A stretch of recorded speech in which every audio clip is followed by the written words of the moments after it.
Hello, how are you doing today? I'm good. How are you doing? Good.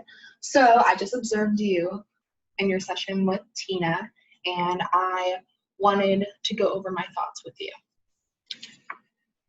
All right, let's get started. Cool. So I wanted to start off with saying that I observed an amazing session with you and Tina. You really paired with her super well. She's a super hard kid to pair with. So it's super awesome that you're able to pair with her very well. And you got through most of her targets, and the entire time she seemed really happy with everything that was going on, which is awesome for her learning things if she doesn't even realize she's learning things. It's more beneficial to them when they don't even realize they're being taught things. It feels more natural to them. So that's awesome what you're doing. She doesn't think she's learning. So I also wanted to tell you that I am super impressed, like beyond impressed of how well you paired with her, because she is a hard kid to pair with. A lot of our other therapists had issues trying to pair with her, so their programming did not go very well because she didn't pay attention to them, because she didn't like hanging out with them. But she loves hanging out with you, so that's super awesome that you have amazing instructional control over her, and she loves to hang out with you, so it's really easy for you to do programming. And you've been doing very well with most of her programming, so you're doing awesome with that. Thank you. I've been working hard to pair with her, but I found out that she loves books and crazy voices for the characters while I read aloud. That is her favorite activity to work for. Cool beans. I know, she's a super fun character. So I wanted to talk about some other things that you have been, I'm glad you found something that she loved. And I also want to talk about some things that you've been working on pretty well, but you have a little issue with, is more of you've been going to the most intrusive prompt rather than going to the least intrusive prompt when we're working on her CBC words. So we want to do least most prompting hierarchy with that. So it's we first try and make it an independent response. Then if it's not independent, then we move to gestural, then we move to partial physical, then we move to full physical. Currently, I've seen you just move directly to full physical, which is not what we want to do for that. So I have a question for you. How do you think she will become more independent if we do everything for her? She probably won't become independent. She may actually rely on us more to do things for her. Exactly. So that's a big thing.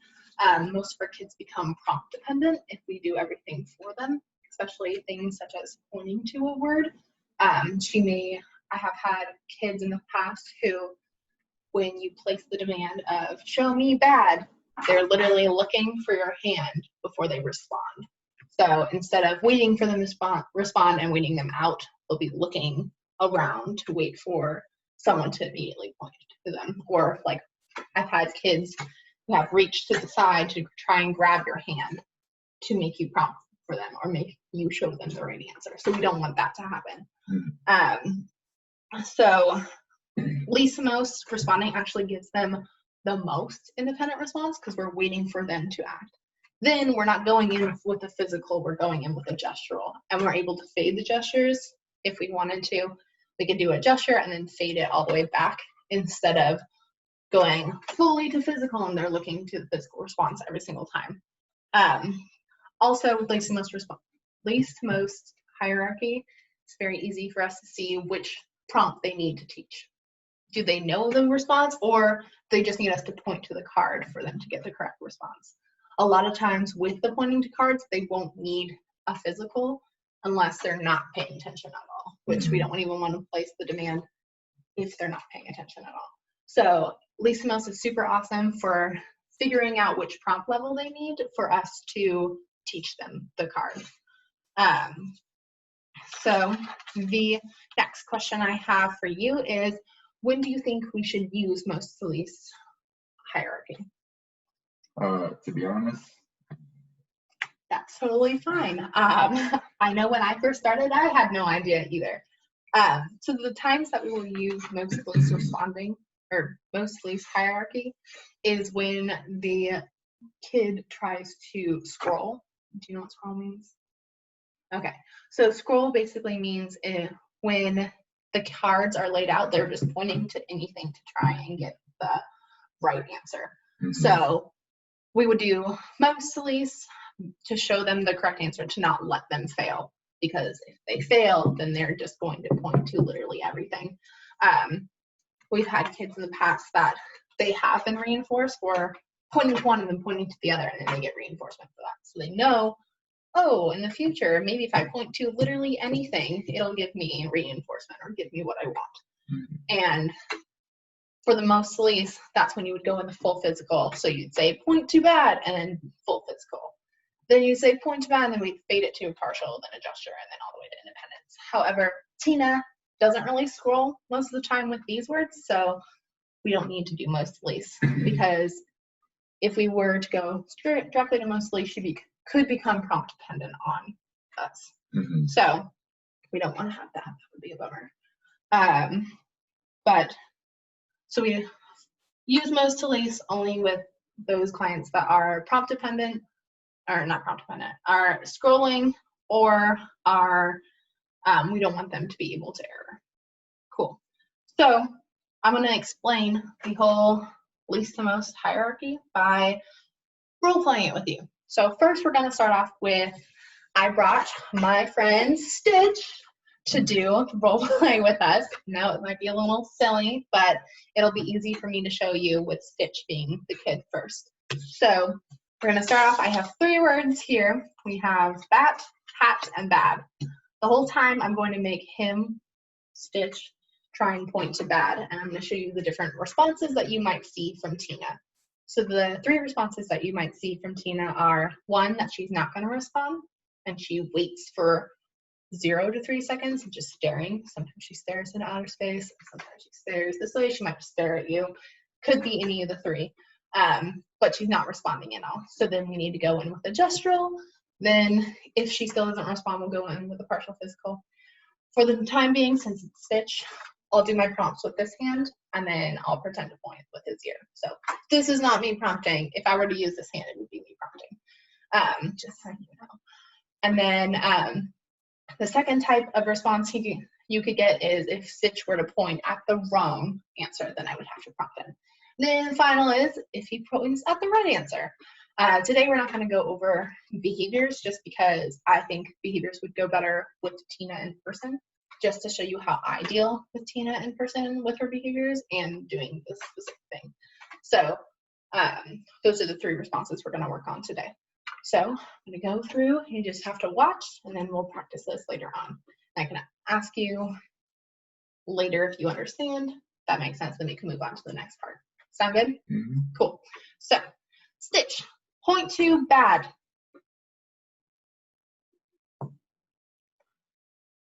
See, you pointed to bad. All I had to do was a gesture, and if I wanted to, I could fade the response.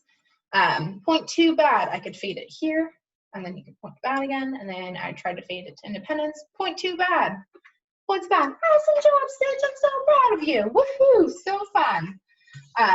In between each mixing of, in between trying to do different cards, you can move the cards when you're teaching him the specific one and you're fading your responses, keep the card in the same spot. So now I'm going to go over the second response is if he points to the wrong one. So I'm going to say, all right, Stitch, point to bad. There you go. Awesome job, Stitch. That's bad. Then I could fade the responses again like I did before, but we don't really have to work on that today. We can work on that later. I just want you to get down the hierarchy first. And then the last response is point to bad. Awesome job, Stitch. That is bad. Woo! Does that all make sense to you? That whole scenario? Cool. Now I'm going to do it with you being the kid. So we're still going to stick with the word bad because it's really hard for you. So now I want you to not respond when I say anything, okay? So point to bad.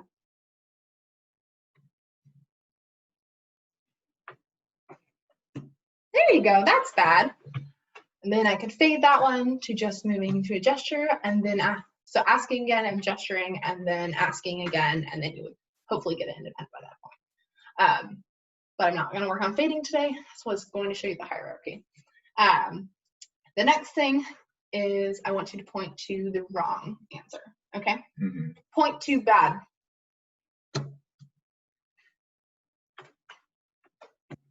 Yeah, that's bad. So see how I went from a gesture, you still didn't respond, so I went to a partial physical. Does that all make sense? Cool. So the last response, and then same with that one, we would go from partial physical to a gestural to an independence, hopefully. Now, the last one, I want you to get it right. So point to bad. Woohoo! Amazing job! I'm so proud of you. That's amazing. Have a huge party. You can have whatever you want. Tina, you can read her stories in her silly voices. Or even if it's her favorite story, you can make up whatever silly voice of her favorite character and say, congratulations in that voice. So, does that all make sense? Mm-hmm. Cool. Now it's your turn to practice with me. Okay. So, the first one is I'm going to not respond. Mm-hmm. So, Okay. Point to bad. Okay. Point. hold on. Okay. So when I do point to bad, I want you to say something along the lines of, yeah, that is bad, or something like that, so I know I got the right answer. So let's try that one again. I'm not going to respond. All right. Point to bad. Good job. That is bad. Yeah, that's perfect. Perfect way of saying it. Then how you would fade that is you would try and just do an independent response again. If you need a gesture, we can move to something else, but that's how you would fade that one. Mm-hmm. Now I'm going to respond differently. Okay. Point to bad. Great job. That is bad. Perfect. Nice. And then how would you fade that? You would say I don't know. I don't know. All right. How you would fade that is you would try a gesture. After the gesture, the next one would be independence. You would try an independence response right after that to try and fade the prompt. And then the last one, you can ask me again. Point to bad. Yeah, that is bad. Great job. Nice. The only thing I would have is like super crazy response. So we're gonna try it one more time Okay. to make you be super crazy. I want to hear the excitement in your voice that I finally got it right. Point to bad. Nice. Great job. That is bad. Amazing. I love it. All of the excitement. Perfect. Do you feel good about that? Mm-hmm. Cool. Now, do you have any questions about anything that I've shown you so far or anything that we've talked about so far in the meeting? Not currently. I may need to go home and practice. Then I may have more questions for the next time you observe. So, for the next time I observe, I'm planning on observing you and Tina tomorrow at 10 a.m. So we can hopefully go over Tina working on her cards again, and then I could observe you working with Tina, pointing to things, and I can make sure I can give you feedback on what you did right, maybe something you need to work on, that sort of thing. And then we can also work on fading and stuff if we get there. So that's my plan for tomorrow. But I want to let you know, we've been doing amazing with Tina. She has progressed so much since she's been with you. It's only been a short amount of time that she's been with you, and it's crazy how much progress she's made. So I just want to let you know that, like, this is only a little thing that you're missing. All of her other programs, you're doing amazing with her. She's learned so much with you, so you're doing awesome. Keep it up. Thank you. That really means a lot. So I actually do have one more question for you, if you wouldn't mind me asking. Absolutely. All right. So the question I have is, how do you feel about my feedback style that I've been using? Is there any feedback that you would give me on this meeting or any other parts of the supervision that I've been giving you? If you have any thoughts on anything that you would like for me to do better or for me to not do, if you don't like the feedback I've been giving you, please tell me. I don't know. Sometimes it may seem abrasive if I'm telling you what you're doing incorrectly.